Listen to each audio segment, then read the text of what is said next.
All that in the next hour, and with me for the whole of the programme today, the former Northern Ireland Secretary, Theresa Villiers, who was also a leading Conservative campaigner for Brexit during the referendum, and Chuka Umunna, who was a leading light in Ed Miliband's shadow cabinet until he joined Labour's backbenches under Jeremy Corbyn. Welcome to both of you. Let's kick off with the continuing fallout from Theresa May's election manifesto, and in particular, her plans for changing the way in which elderly people pay for care in their old age. The Conservative manifesto, published last Thursday, promised that the state will pay these costs once an individual's assets dip below £100,000. But the policy came under fire from political opponents who have variously described the plan as a death tax and a dementia tax, because old people who need care wouldn't have their overall costs capped. Well, in the last half an hour, Theresa May has been speaking in North Wales, where she announced her social care plans would now include consulting on a lifetime cap on how much individuals would pay for their own care. So I want to make a further point clear. This manifesto says that we will come forward with a consultation paper, a government green paper. And that consultation will include an absolute limit on the amount people have to pay for their care costs. So let me reiterate. We are proposing the right funding model for social care. We will make sure nobody has to sell their family home to pay for care. We will make sure there's an absolute limit on what people need to pay. And you will never have to go below £100,000 of your savings, so you will always have something to pass on to your family. Theresa May. Theresa, she's folded. It took 24 hours for her to perform a miraculous U-turn on one of her key policies on how social care will be funded in the future. The Prime Minister's obviously listened to the concerns people raised, and I think the introduction of a cap is a welcome clarification of this set of proposals. We do need to reform the way social care is delivered and funded. The greatest threat to our ability to safeguard people in their old age is actually a weak economy, and that's what we would get if we elected Jeremy Corbyn as Prime Minister and left him in charge of Brexit negotiations. You called it a clarification. It wasn't a clarification, it's a complete about turn. There was no mention in the manifesto just days ago of there being a cap on the costs that you could pay if you had assets over £100,000. There was just a flaw. Was that the wrong policy? Well, this is a significant announcement that the Prime Minister's just made this afternoon. Was it the wrong policy? Was it the wrong policy in the manifesto? I think it's improved with the clarification that a cap will be consulted on. I think that was an important element of previous debates over social care. So I welcome the announcement today, and I believe that there'll be many people out there who will also welcome it. Right, although it was very clear it was a break with previous stated government policy that did say there should be a cap, and she went against that. So why has she changed her mind? Because she's listened to the concerns expressed about how the policy was set out in the manifesto, and she's made a significant change, which I think many people will welcome. Right, because it was called and hailed a dementia tax, which is true, isn't it? It was a roll of the dice. If you were unfortunate enough to get dementia in old age, then if you had assets over £100,000, you could see all of it potentially go. If you didn't get old age, or you got another sort of illness that could be treated in the NHS, then even if you had valuable assets, you wouldn't have to pay a thing. I don't think it's fair to have characterised these proposals as a dementia tax. The reality is people already pay for their social care if they've got... It doesn't include their house. It doesn't include their house, though, in the calculation, does it? And that would have done. As I say, everything depends on a strong economy, and only Theresa May and the Conservatives can deliver a strong economy and a successful Brexit. If we jeopardise that, we won't be able to care properly for our frail elderly population. I mean, Chuka Umunna, it wasn't that long ago, was it, that Gordon Brown suggested a very similar policy, which was dubbed a death tax, you may say now very unfairly, by the Conservatives at the time, with a maximum of £20,000 being paid after a person died to pay for the social care that they might have used while they were alive. So what was the problem? Well, the problem with this is that there was no cap as under the original plans. We haven't been told what the cap is, but I'm sorry, this idea that somehow the Conservatives and people who sat in Conservative cabinet since 2010 have been good for social care. Theresa, what you guys have done to social care in my area is absolutely criminal. What is because it? What has happened is they have heavily cut the budgets of local authorities, which has meant, in turn, they haven't been able to provide the social care. That has then had a knock-on effect on the NHS because it's meant more older people going to A&E, and when they go into hospital, less likely to be coming out because there's nowhere for them to go afterwards. That is the reality of what you have done since 2010, and ultimately the only way we're going to be able to resolve this, first of all, you've got to have decent integrated care for our elderly people, which looks after their mental, physical and social needs together, and we all have to make a contribution. But the idea that you dump the entire burden of sorting out your social care with the families concerned, without the rest of society playing a role. But that is what your proposal originally was going to do. And I don't think there's any more of this kind of strong and stable government. This is chaotic. Let Theresa answer that, because that was the reality, wasn't it? That actually it was an inheritance tax. In fact, UKIP, I think, dubbed it a conservative death tax. It was an inheritance tax on anything over £100,000. Look, as I said, the reality is that people already contribute towards the cost of their social care. That isn't changing as a result of the proposals in the Conservative manifesto. But there wasn't a cap. One of the key reasons for pressure on social care is we are an ageing society. So Theresa May is determined to take the tough decisions to put social care funding on a sustainable basis. Theresa. And You've taken away the funding. What is crucial to doing that is a strong economy, which we will not get if Jeremy Corbyn is our Prime Minister and in charge of our Brexit negotiations. All right. You must be one of the MPs who voted for a no-confidence motion in Jeremy Corbyn. He is not the right person. But Theresa, we are talking about the social care policy. When it comes to social care, let me tell you something. I will always have far more confidence in my Labour Party than your Tory party. All right, well then on that, Chuka Umunna, what is the cap that Labour would put in? Because it's not clear from your manifesto. It is absolutely true that Theresa May has said now, she's changed her mind, that there will be a lifetime cap on costs. But what's the cap in the Labour manifesto? Well, there is no cap in the Labour manifesto Right. because we would do this differently, and we've already been clear that we'll put more money in social care. Now, hang on a second, but let's look at the policy. No, because it's not different. If you look at the social care policy in the Labour manifesto, you would also have a floor and you would have a cap. Yeah, so in that sense, it is the same. I don't know what the cap is, but the Right. difference is, would we yank away the funding from local authorities which provide social care for people? And how much money will you put back into local authorities? We have I mean, one thing I will agree with Theresa on is that we have a different economic policy and we wouldn't basically massacre public services. And so that way, I mean, just looking at Lambeth, where I've been representing, it will mean our local authority will have decent funding to provide the care that elderly people in my community need. That will be ripped away under the Conservatives. And we actually see a role for society, the family, all of us playing our part and not having the entire burden sitting with the family. Well, now, except, hang on. For an exact cap, I don't know. No, I know you don't know an exact cap, and that's fine. You've said that, and we now know that Theresa May hasn't said what the cap will be. But it does say in the Labour manifesto, we will seek consensus on a cross-party basis about how social care should be funded, with options including wealth taxes, an employer care contribution or a new social care levy. So you are looking at the same options that Theresa May has now clarified, to use your words. Well, I mean, we don't quite know what she's proposing. No, All but we know is that what would you prefer out on the Labour manifesto? A wealth tax, an employer care contribution? We're looking at a range of options. I actually quite like the proposals that were put forward by Andrew Dilnot, who did try to come up with a cross-party solution on this. And I'd say one thing, actually, Joe, you're being totally fair in asking me this question, in the sense of ultimately one government won't be able to make a decision about the future of social care. It's going to be a multiple government thing, which is why we do need to build a consensus on it. All right, let's go back to the issue of leadership, which Chuka Umunna raised. And the point is, Theresa, there's nothing strong or stable about the leadership that Theresa May has shown when it's come to this social care policy. Because it looked as if it was hurting the Tory party's election prospects, she's had to change the policy and U-turn. I wouldn't characterise it like that at all. I think she is definitely the right person to be Prime Minister, to be running our economy, to be leading our Brexit negotiations. Well, if she was so strong, why has she had to change the policy? Why has she felt the need? Because she has listened to the concerns people have expressed over the weekend. I think it's right that she does that. A Prime Minister is entitled to listen to concerns expressed by policy. For all the stress and worry the reality is people have a choice. On the 9th of June, Do they want Jeremy Corbyn standing on the steps of Downing Street or Theresa May? 11 days after that, we'll start our Brexit negotiations. All right. Do they want Jeremy Corbyn? I know you want to talk about Brexit. I know you want to talk. talk about Brexit, but this is a big policy change that has been announced today.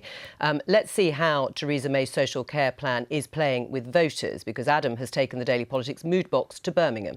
Adam, what was the mood box question? Hi Joe, greetings from a slightly breezy Birmingham where there's also a bit of a building boom, so if you hear any digging or drilling, I do apologise for that. Yes, the mood box question we asked before the Prime Minister did her speech today was about which party leader do you trust to sort out this whole issue of adult social care? Is it Theresa May or is it Jeremy Corbyn? Worth remembering, Jeremy Corbyn's policy proposal is to have an extra £8 billion on social care in the longer term to set up this national care service, which would need an extra £3 billion a year. Here is what Brummies had to say about this issue.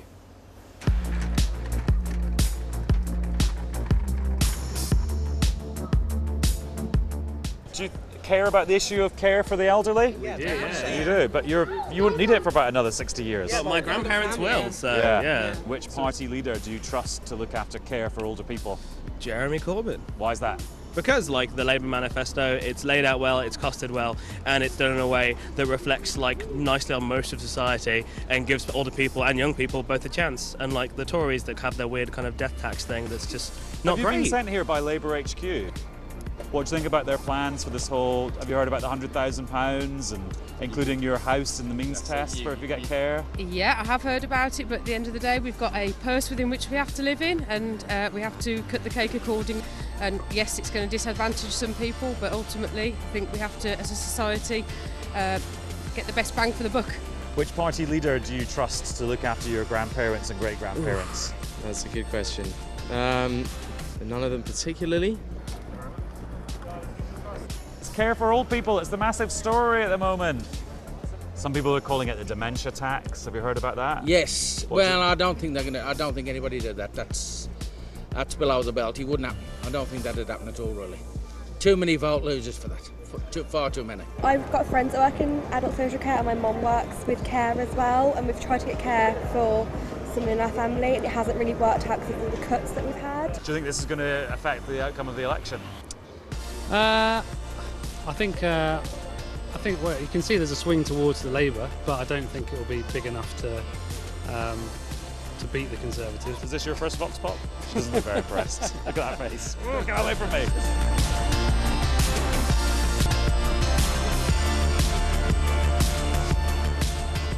When it really comes down to it, I think a lot of people have a sort of altruistic view, except when they have to put their hand in the pocket. Who do you trust to sort out care for the elderly? Corbyn.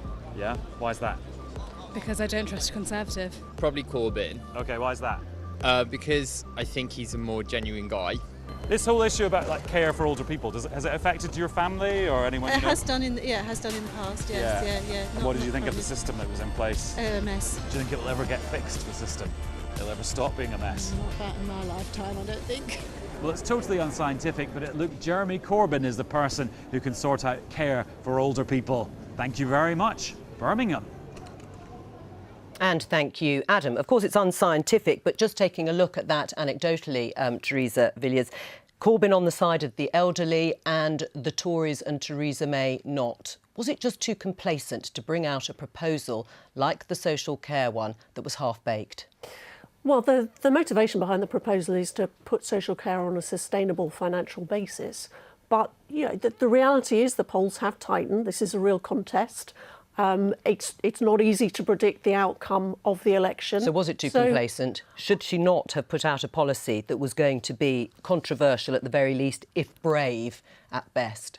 Well, I think what people should draw from this is that a protest vote for Labour or the Lib Dems, involves a real risk that Jeremy Corbyn will be our Prime Minister. Did it help that that your party didn't come clean also about which pensioners would be affected by means testing the winter fuel allowance? I don't think that is, that is obviously an issue that we will need to address as part of a a consultation on how to implement these. We're re-elected. That consultation will look at the level at which arrangements on the winter fuel payments are amended. You're causing people, Teresa, you just say this so casually. Up to more than 7,000 older people in the constituency I've been representing since 2010. There's about 72% of older people could be affected by what you're talking about. You just casually talk about these things as if somehow, oh, well, we're consulting. But why should wealthy pensioners, all wealthy pensioners get those sorts of allowances? But hang on, when you look at... Well, no, answer that question. I'm answering the question. If you look at what Labour had been proposing at the last general election, for example, yes, more wealthy pensioners were going to be affected by this, but you're talking about 72% of old age pensioners who receive the winter fuel allowance. Well, hang on, they haven't actually put a limit. Set the threshold. Right, but Teresa, what should it be set at? Because until you do put a limit or say where the means test is going to fall, a bit like the social care policy, people will think it's going to affect them. We will, in due course, if we're re-elected, obviously set out a threshold on this. Should it have been done in the manifesto? It is a difficult decision.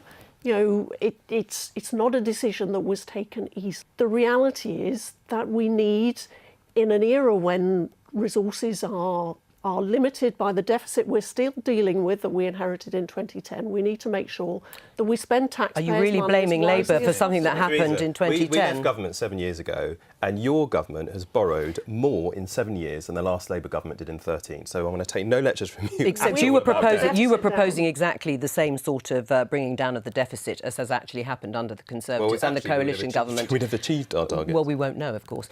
Vicky Young is where the Prime Minister was giving her speech. Vicky, how has that gone down? The big change, the U-turn on the social care policy, not just a floor of £100,000 in care costs, but now there is going to be a cap.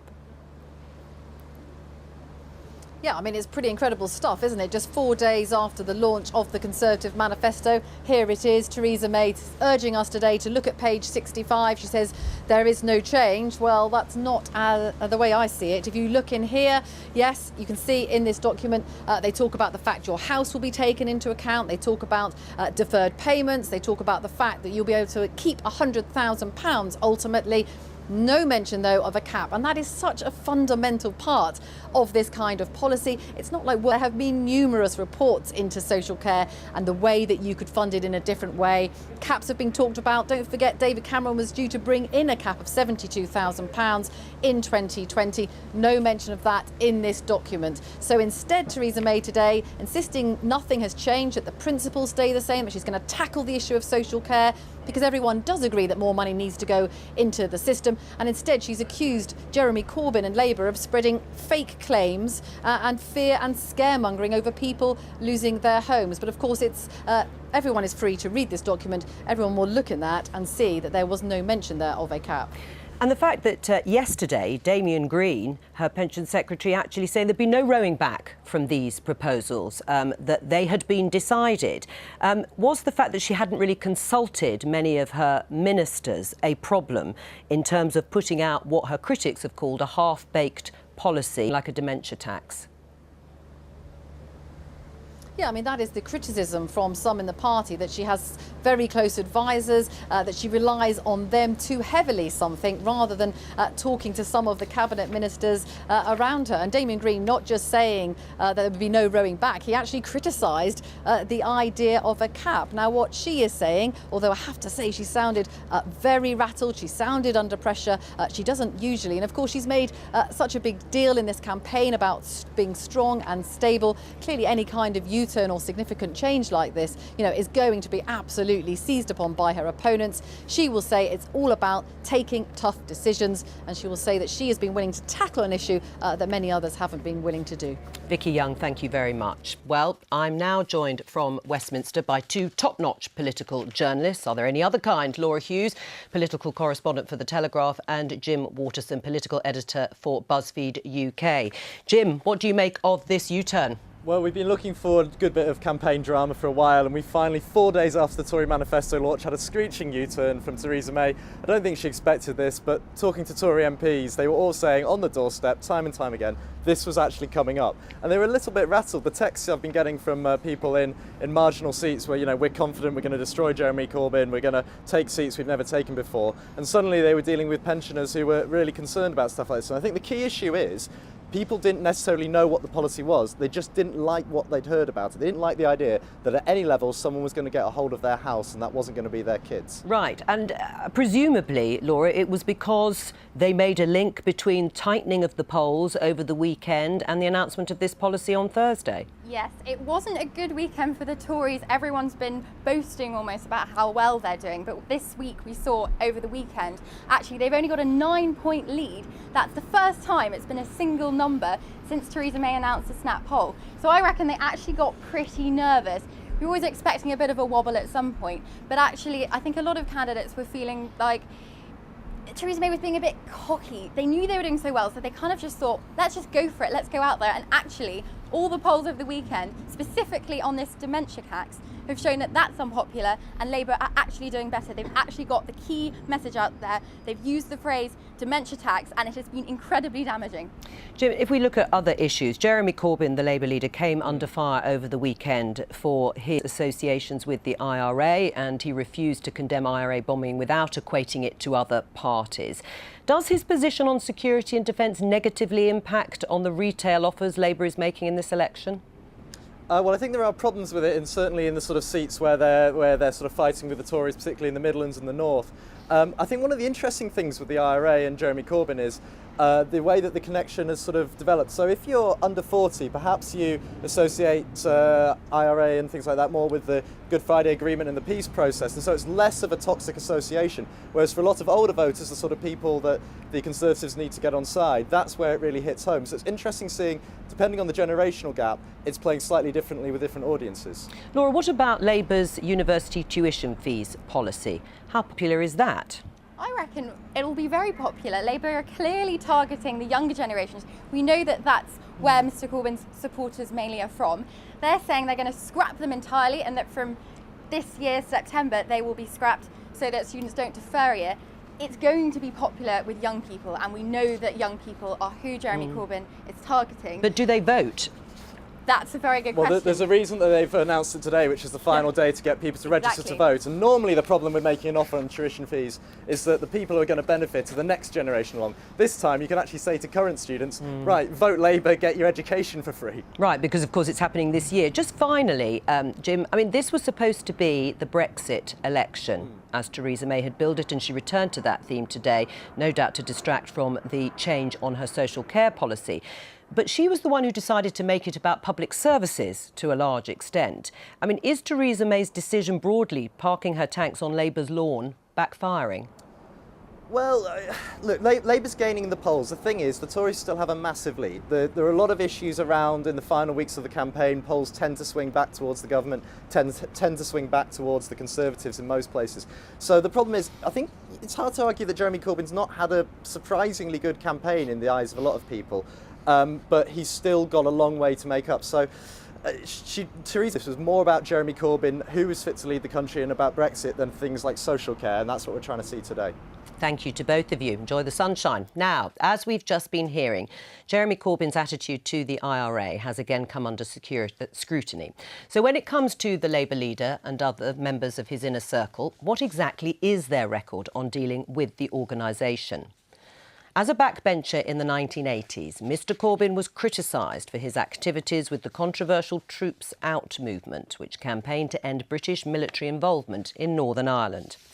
He's also been questioned about his links to a magazine called London Labour Briefing, which in 1984 published an article celebrating the IRA's Brighton bombing, when 5 people were killed. In the 1980s, during some of the most violent years of the Troubles, Mr Corbyn and the current Shadow Chancellor, John McDonnell, met the IRA on a number of occasions in Westminster. They said the meetings were part of their attempt to help the peace process. The IRA declared a ceasefire in 1994. Diane Abbott, now Shadow Home Secretary, has been criticised for comments she reportedly made in a 1984 interview when she proclaimed every defeat of the British state a victory for all of us. Then in 2003, John McDonnell praised the bombs and bullets that brought Britain to the negotiating table, comments he later apologised for. Well, yesterday, Mr Corbyn was asked again about the IRA and refused 5 times to condemn them specifically for their role in the Troubles, saying instead that all bombing is wrong. Let's hear a section of that interview. Can you condemn unequivocally the IRA? Look, bombing is wrong. Of course, all bombing is wrong, and of course I condemn it. But you condemning all bombing, though? Look, can you condemn the IRA without equating it to... No, I think what you have to say is all bombing has to be condemned and you have to bring about a peace process. Listen... So do you condemn the IRA? Wait a minute, let me finish, please. In the 1980s, Britain was looking for a military solution in Ireland. It clearly was never going to work. Ask anyone in the British Army at that time. And therefore, you have to seek a peace process. You condemn the violence of those that laid bombs that killed large numbers of innocent people, and I do. So can you condemn the IRA? I've just condemned all those that did bombing, all those on both sides. Jeremy Corbyn there. Chuka Umunna, your leader, the leader of Her Majesty's opposition, had 5 opportunities in that interview to condemn the IRA specifically, and he refused to do so. Was that a mistake?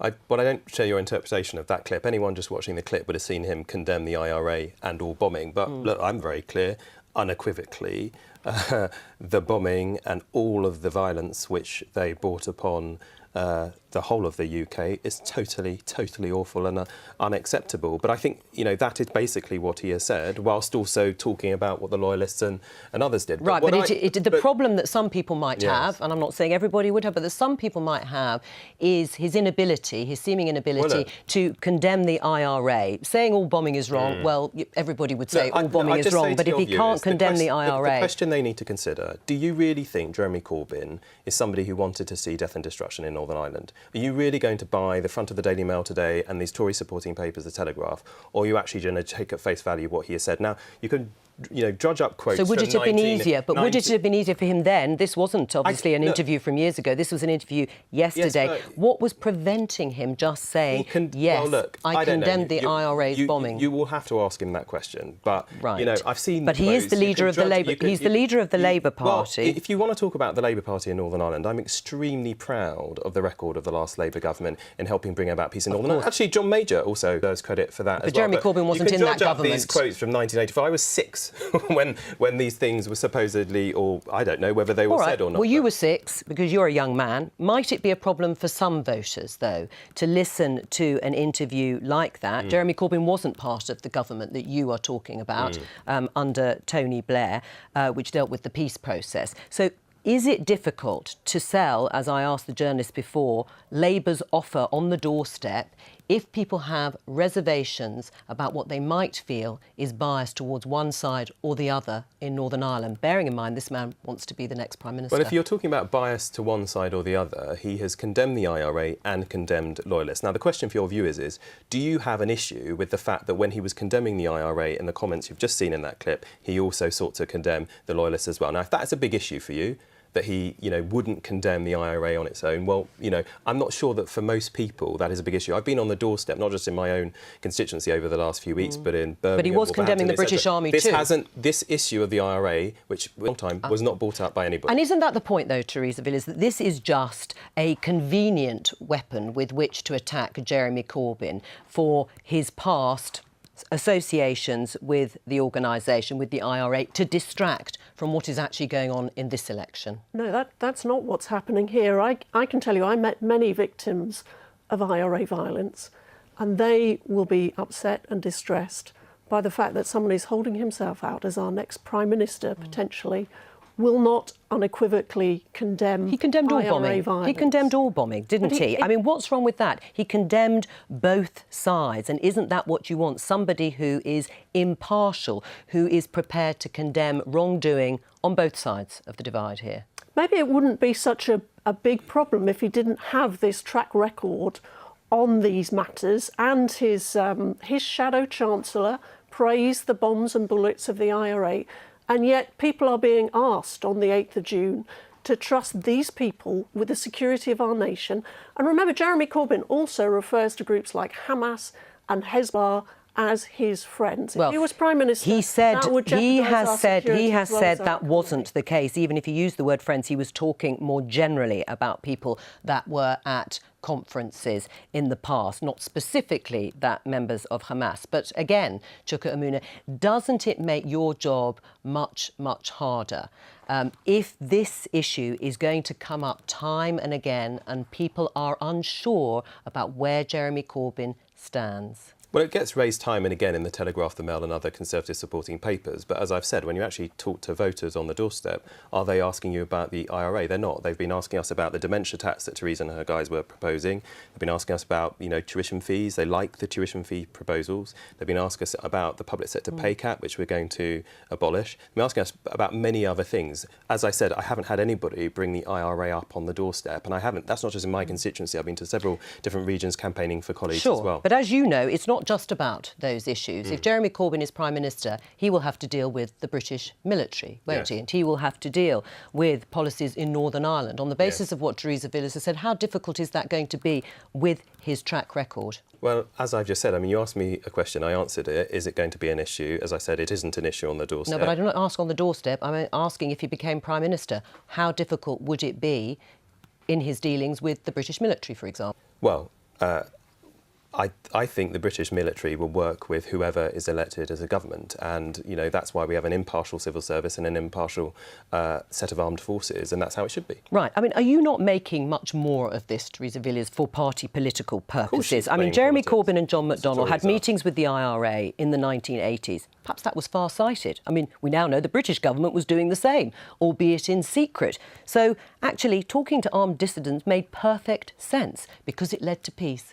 Jeremy Corbyn has a 30-year track record of voting against measures to protect our security. When he was asked by a journalist, would he think it was correct for a police officer faced with a gun-wielding terrorist to fire at that terrorist, he wouldn't even support a police officer in that situation. What about... He's not capable of dealing in a responsible way with our security as a nation. That's not true. If you watch the interview that I think you're referring to with Laura Kuenssberg, what he said is if you are going to have police officers using lethal force, then there has to be a reference to a set of laws and guidelines under which they do it. Right. Your interpretation there is a deliberate untruth, I'd argue. But the question that I put to you was, what is wrong with talking to armed dissidents? What's wrong with talking to people that you want to get round the negotiating table? That's what the British government did. So what was the difference? Well, it was very clear that the IRA and Sinn Féin were not allowed to be involved in formal peace talks until they adopted the Mitchell Principles and resolved not to resort to violence.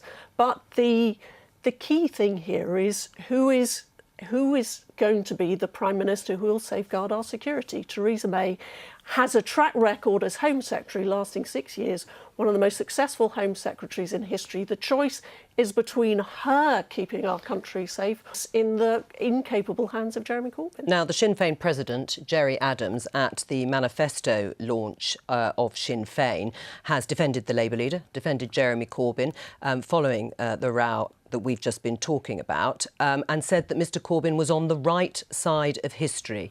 Is that helpful to the Labour campaign? I don't think that people will be seeking the advice of Gerry Adams or anyone else in my constituency as to how they vote. In the end, they will look at the policies that have been offered by the Labour Party. They are popular policies and they will make a judgment. Because this is a difficult area. I have to say, in the end, when we look at the history of Northern Ireland over the last few decades and much longer, should the Conservative Party be seeking to play party politics in the middle of a general election with this issue when we have seen so many people on both sides lose their lives? Personally, I think it's rather distasteful and I don't think they should be doing this. Let's leave it there. Now, let's get a roundup of all of the rest of the election campaign news. Here's Ellie. Well, the sun's shining, it's nice and warm, but Jo, we haven't got time for all of that because there are only 17 campaigning days left of this election. Today we've had another couple of manifestos, but there's also another more urgent deadline looming, and that's the deadline to register to vote. That's at 1 minute to midnight tonight to do so if you haven't done so already. So quick, hurry up. Here's more. It's something our ancestors fought and died for, fundamental to our great democracy in the mother of all parliaments, the right to vote. But if that's not reason enough, there's always free beer. Pubs across the country are offering pints to young people who've registered to vote before the deadline tonight. Here's one youth who's taken advantage. Labour thought their manifesto was so good they launched it twice. Then the Tories did it in a slightly eerie warehouse. The Lib Dems stood on some flags. Today it was a turn of the Greens. Here, unveiling their plans for a softer Brexit. Vote Green for a confident and caring Britain. We're just talking about some of the pressures. The Lib upped the ante on being anti the Tory plans for social care funding, suggesting it would affect 9 in 10 English homes. This is a devastating death tax dreamt up on the back of an envelope. It's not often UKIP agree with the Lib Dems on anything. Funnily enough, Patrick O'Flynn didn't mention a pledge by another UKIP candidate that he would push for asteroid belt mining and a spaceship capable of interstellar travel if he was elected. Do you want housing? Do you want care? Do you want a society? They were there to see the Libertines. They got this rock star instead. We can achieve together. Thank you very much. So, whatever happens on June the 8th, something to look forward to. And I'll be talking to the Green Party leader, Caroline Lucas, about her party's manifesto on the programme tomorrow. Now, last night, the first Scottish television debate was broadcast on the BBC. The 6 party leaders clashed on big issues such as Brexit and Scottish independence. But it was the question of funding for the NHS that provoked the most fiery exchange when one member of the audience, a nurse, criticised the SNP leader Nicola Sturgeon over the NHS pay freeze. Take a look at this. We have not heard from David Coburn or Patrick How many Harvey years have we had 1%? I accept that. How many? Tell me how many. Too many. I accept How many? that. We've had it since about 2008. Exactly. I accept that. 2008, you haven't given, there's no pay rise. How do you expect somebody to live on that? We are now having to strike. Do you think that's what nurses going to nursing for?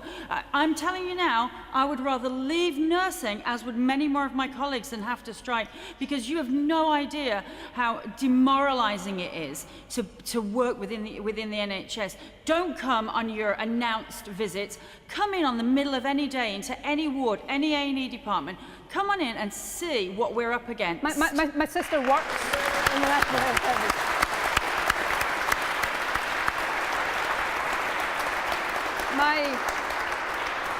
My sister works in the National Health Service, so believe me, she tells me exactly about those matters. But if you listen to me, I'm actually agreeing with you. We've had a really difficult period with public spending, so we've had that policy in place. We've also in Scotland, unlike in the rest of the UK, had a policy of no compulsory redundancies in the NHS and the wider public sector to try to protect jobs.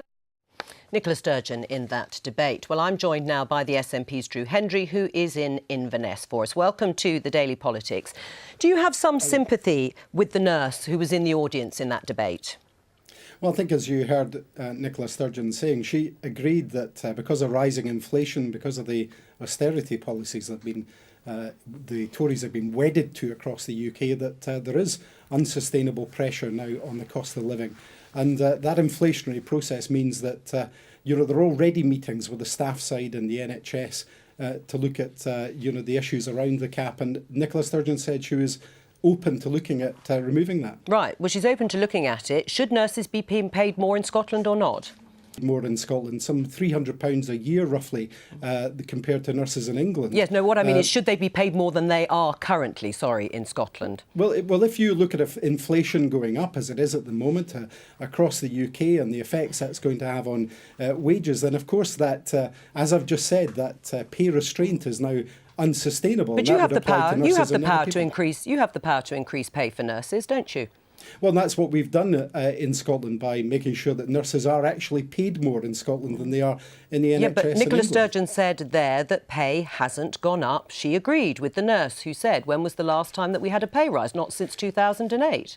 Well, the 1% pay cap obviously has been in place for a while. There have been rises in pay, but it's been pegged to that 1%. Right. So I say again, you have the power to pay over and above that. Why haven't you?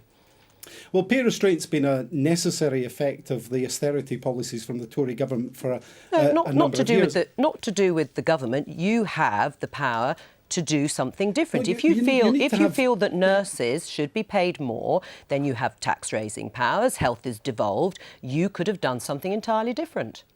Well, Joe, there are a range of people who need to be paid more. And the budget that comes to the Scottish Government is meted out in order to make sure that we're meeting the needs of people and employees across the nation. The Scottish Government, don't forget, brought in the real living wage for all public sector employees to make sure that people had a decent chance of getting a living.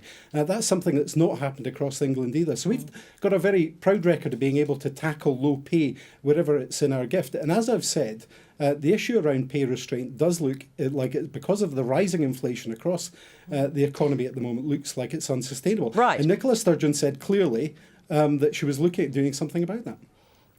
The nurse said she had to use food banks. Is that acceptable? Despite what you've just said, is it acceptable that a nurse who works in the NHS in Scotland has to use a food bank? It's not acceptable that anybody has to use a food bank. I've just come from a meeting in But you Inverness could do something about it, which you have conceded. And although you're talking... Hang on, let me just ask the question. Okay. You've talked about the pay restraint, you've talked about austerity, and you've blamed the Conservative government for that, and you've talked also about inflation, which makes it sound like the Scottish government has no power at all, that is impotent in terms of trying to alleviate the pressures on pay for people who live in Scotland. Why don't you raise income tax if you want to pay people more? Well, I've just told you about some of the measures we've taken to make sure that people are getting the real living wage, in Scotland, as opposed to the faux one that's been put forward by the UK government. What's the answer that's to gone my across question? the public sector. Well, I'm just telling you, we're actually actively doing things like that. But you can't get away from the fact that when the budgetary system is run in the way it is in the UK and money actually comes to Scotland, in order to make sure that we're paying for services, we need to make sure that that money is going there to protect people. And that's what we've done across the piece in terms of pay. And we've made sure that we've introduced the living wage, as I've said, that nurses get paid more in Scotland than they do in England. And we're actively looking at the pay restraint issue because of the fact that inflation now makes it look completely unsustainable. There was a suggestion by some SNP members that the nurse that we've been talking about was married to a Conservative councillor, which was untrue. Do you think that is the sort of slur that should be put about by members of your party if somebody disagrees or counters the policy put forward by the SNP? Well, Joanna Cherry said something that was on Twitter and she almost immediately apologised for it. I think that's the facts of the matter. Right. But do you agree that that was unacceptable and inappropriate? Yeah, of course. And it's never acceptable to use that kind of thing. But can I come back to what I was going to say about universal credits? Because this is an issue about pay and the ability for people to actually live their lives in Scotland. I've just come from a meeting on universal credits in Inverness, where it's been rolled out early here across this area. It's coming to the rest of the UK very shortly. And we've got people, because of the universal credits changes that the UK government are making, working people who are suffering because of huge delays, because of cuts to those benefits that are coming out. And it's also affecting the disabled and, of course, the unemployed as well. Well, let's have a look. Let's have it, just because I haven't got that much more time with you, but let's have a look at your manifesto, because it's coming out tomorrow, I understand. So can we look forward to an end to the public pay freeze in that manifesto? Well, I'm not going to preempt the manifesto launch tomorrow, but what I can tell you is that our manifesto will be looking after people and having fairness and equality at its heart, unlike what we've seen from the Tory manifesto that's just been launched, which attacks pensioners in particular. But we've done that. I'm really more interested in your manifesto. So well, you can't touch it. We'll see it tomorrow, and we will be talking to you, no doubt, again. Drew Hendry, thank you very much. You only have 1 more day to wait. All right. Now, as well as discussing all of the main parties contesting this general election, we're also looking at the platforms of the smaller parties, and today it's the turn of the British National Party. The BNP is a nationalist party and it says it wants to put local people first.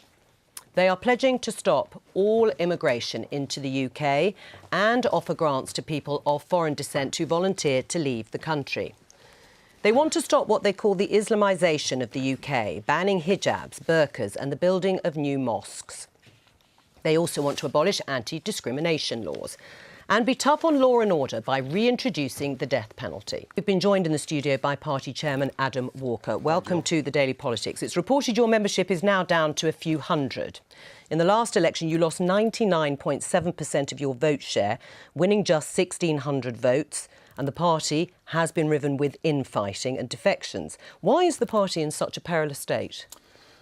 Yes, it's been quoted that our membership is right down. It's not. Isn't it? No, it isn't. It's sitting at around about 3,000. But what we've got to remember as well, of course, is that every month and every year for the past 7 years, we've actually operated in a profit. So we're doing quite well in that respect. Right. So, sorry, how many members have you got, did you say? Around about 3,000, but it's growing. And we're doing a lot better since the collapse of UKIP. Right. You're doing a lot better since the collapse of UKIP, although you must have lost people. Yeah. How much, though, there has been a decline in your membership overall in the last few years. How much of that is down to your leadership? It's not down to my leadership. What it's down to is the fact that we've got UKIP, for example, who have been promoted by the mass media. So they're doing better than you, well, and they're more appealing? They have done it in the past, but what we've seen with the collapse of UKIP since Brexit, we're starting to gain members from them, and we're quite pleased about that. Right. One of your policies is implement zero tolerance for drug dealers and violent thugs. Yet you were given a 6-month suspended sentence in 2012 after verbally abusing 3 young school children, chasing them in your 4x4 and then slashing the tyres of their bikes with a sheath knife. And you were a school teacher at the time. Yeah. If that's not thuggish behaviour, then what is? It was described as the judge as a rush of blood to the head, and I apologise for that at the time. Are you really the right person to be the leader of a political party behaving like that? And the fact is, of course, that is, I do apologise for that, and I've said that I apologise for it. But if we're looking at criminality, we just need to look, I mean, you look at your recent programme, 3 Girls. And it talked about the criminality that's happening. But hang on.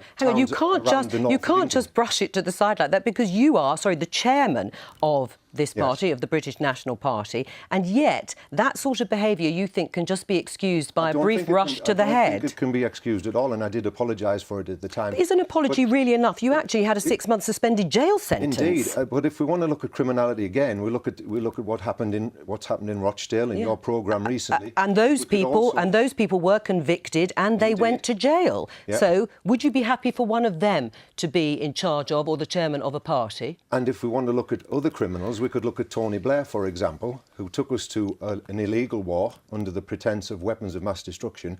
And I believe, and members of our party believe, that he should be up at court as a criminal. Right. So well, they're not here, and you are fielding candidates at this election. Indeed. So you've been banned from teaching. No, I haven't been banned from teaching. You still teach karate, yes, apparently. I was teaching karate on Friday night. Should you? Of course I should. Really? What, after you chased 3 young children? I have... and you slashed their tyres with a sheath knife? I have recommendations from people who come to my club. I teach children in there, and I have international and national champions who train out of my club. All right. Nobody has a problem. All right, well, let's move away from your character and on to some of the policies. You want to offer repatriation grants to encourage people of foreign descent to leave the country. We believe Britain is full up. Sure, but who would be eligible for that grant? There are enough people in Great Britain now. That's fine. That's a very broad statement. I've taken my other guests through policies specifically. Who would be eligible for this grant? There are far too many people in our country at this point in time. There is enough. Our infrastructure cannot deal with the amount of people who are coming in, and we need to make sure that they have. And how would you do it? Dentists. We need to, well. What the government should have done, and consecutive governments beforehand, they should have done a feasibility study to find out how many places were needed in our infrastructure, schools, hospitals, emergency departments. But we've got teachers. Sure, I take your broad point that you feel people feel that their hospitals or their schools are under pressure, or their public services. But what I'm asking you, you're wanting to offer repatriation grants to encourage people of foreign descent to go back, in your words, to the country you think they came from. Who would be eligible for that grant? I've spoken to parents recently on the school gates, and they are really concerned about the amount of people that are being allowed to come into our... But are you just offering simple solutions that actually just don't, add up to a row of beans? Who would be eligible for your repatriation grant? Would it just be people who were born abroad? Certainly not. No. Right. Well, so who would it be? I'm asking.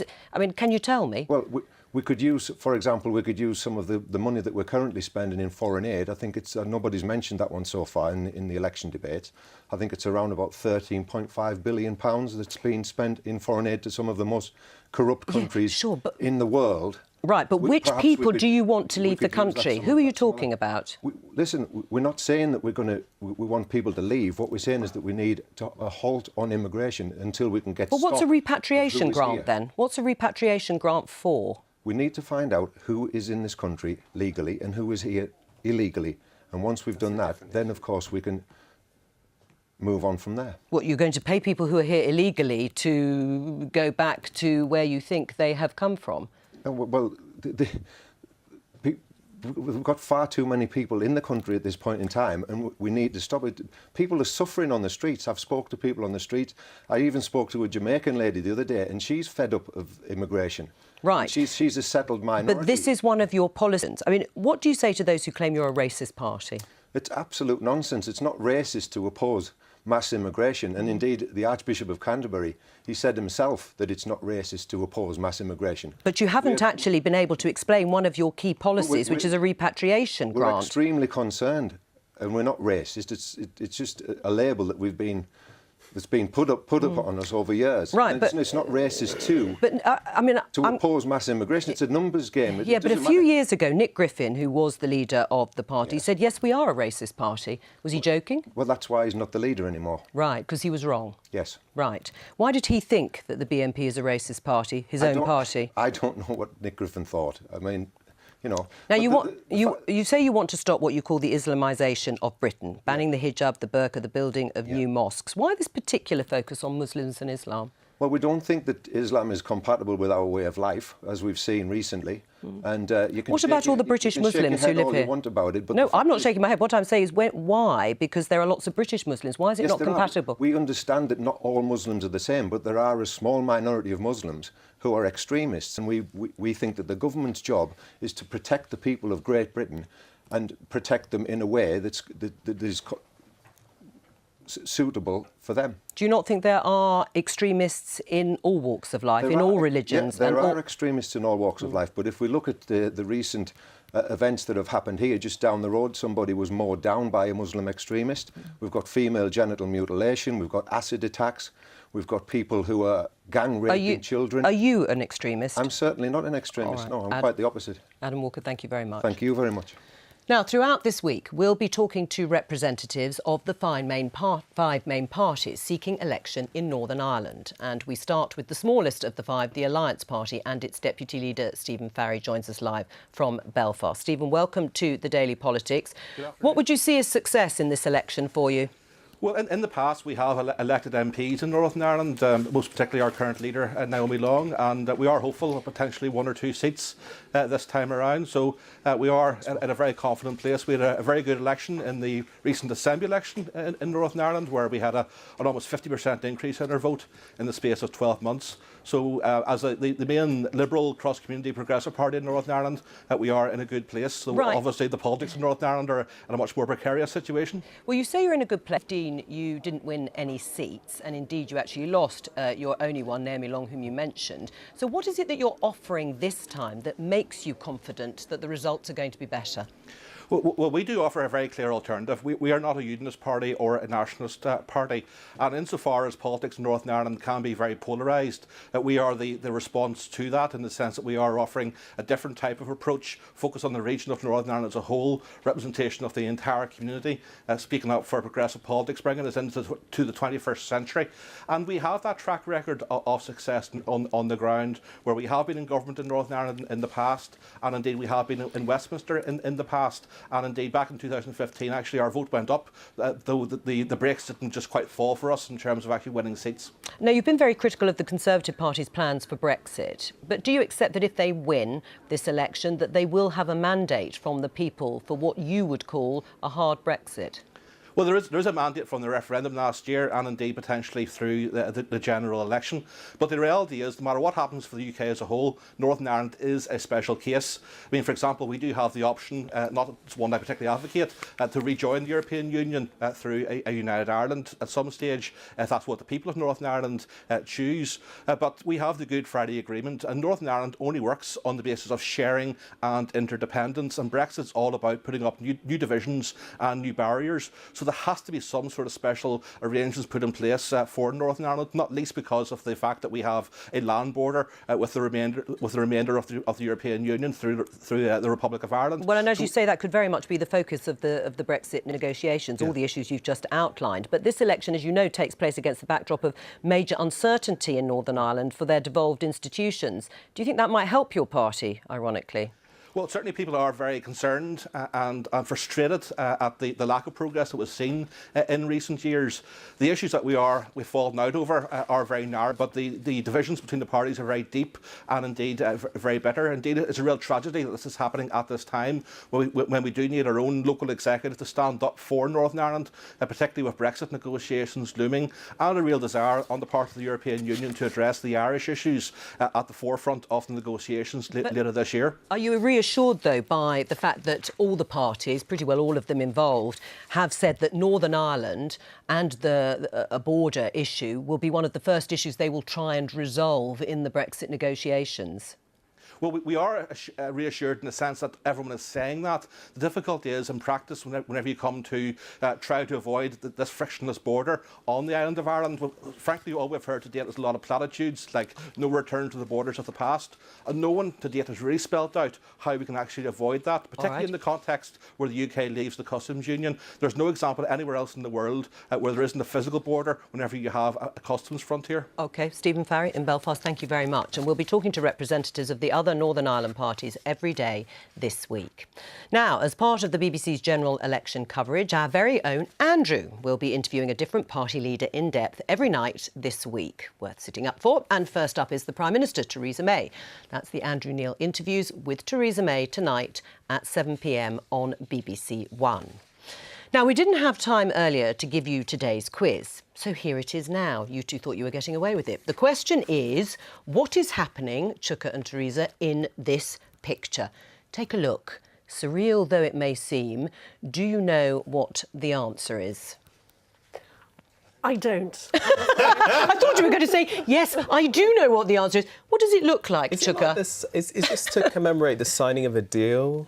No, it looks like something out of some sort of sci-fi film. Yeah, it does, No, actually it's King Salman of Saudi Arabia. I'm sure you know the people who were there, and President Sisi of Egypt at the ceremonial opening of the Global Centre for Combating Extremist Ideology in Riyadh during the US President's first foreign trip abroad. What do you mean? Of course, you didn't have a clue. I thought it looked a bit more like a séance, actually, watching them there with their hats on their clothes. Well, there was that other rather worrying scene when they were waving swords around. Yes, more dangerous. Anyway, thank you for taking part. Thank you for having in the quiz and the programme. Theresa and Chuka, my guests of the day. The 1 o'clock news is starting over on BBC One now, and I'll be here at noon tomorrow with all the latest election campaign news. Make sure you join me then. There'll be more. Bye.